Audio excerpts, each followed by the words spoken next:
અંકલેશ્વર શહેરમાં પ્રદૂષણ મુક્ત કરવાના હેતુથી હાથ ધરાયેલા લેગેસી વેસ્ટ પ્રોજેક્ટમાં કોન્ટ્રાક્ટર દ્વારા ગંભીર બેદરકારી દાખવવામાં આવી હતી।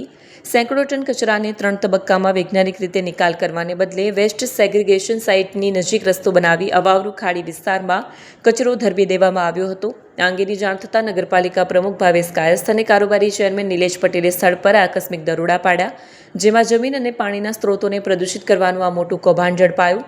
આ મામલે નગરપાલિકાએ કડક વલણ અપનાવી જવાબદાર કોન્ટ્રાક્ટરનું અંદાજિત 95 લાખ રૂપિયાનું પેમેન્ટ રોકી દીધું છે, જ્યારે ગુજરાત પ્રદૂષણ નિયંત્રણ બોર્ડ દ્વારા કાયદેસરની કાર્યવાહી તજવીજ હાથ ધરવામાં આવી છે। 2026ના રોજ અમને જાણ થતાં અમે લોકો તપાસ કરતા એને એ કચરાનો આરડીએફનો ઢગલો અમારી સાઇટથી 1.5 થી 2 કિલોમીટર નજીક એક ખેતરમાં ડમ્પિંગ કર્યું હતું। અમે પકડી પાડ્યું હતું અને એના એજન્સીને જાણ કરવામાં આવી હતી કે ભાઈ તું અહીંયા ડમ્પિંગ કેમ કર્યું હતું। એને 2 દિવસ પછી એના જે પાર્ટનર્સ હતા એ અમારી નગરપાલિકા ઓફિસે આવીને ખુલાસો કરેલ છે કે આ કચરો એ લોકોએ ડમ્પિંગ કરેલ છે અને એ લોકોને એનો નિકાલ કરશે। નગરપાલિકાએ એમની પાસેથી બાંહેધરી લીધી છે કે તમારે નિકાલ કરી અને સંપૂર્ણ ગવર્મેન્ટની ગાઈડલાઈન મુજબ કામ કરવાનું રહેશે।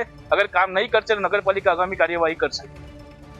કૌભાંડ પકડાઈ જતાં જવાબદાર કોન્ટ્રાક્ટરે લેખિતમાં પોતાની ભૂલ કબૂલ કરી છે અને ખાડીમાં ઠાલવેલો કચરો પરત હટાવી લેવાની બાંહેધરી આપી બચાવનો પ્રયાસ કર્યો છે।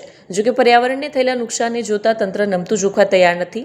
જીપીસીબીના રિજિયોનલ ઓફિસર એસવી અગ્રવાલે જણાવ્યું હતું કે બોર્ડની ટીમ દ્વારા સ્થળ તપાસ કરવામાં આવી છે। તપાસનો વિગતવાર રિપોર્ટ તૈયાર થયા બાદ પર્યાવરણ નિયમોના ઉલ્લંઘન બદલ કોન્ટ્રાક્ટર સામે કડક કાયદેસરની કાર્યવાહી કરવામાં આવશે।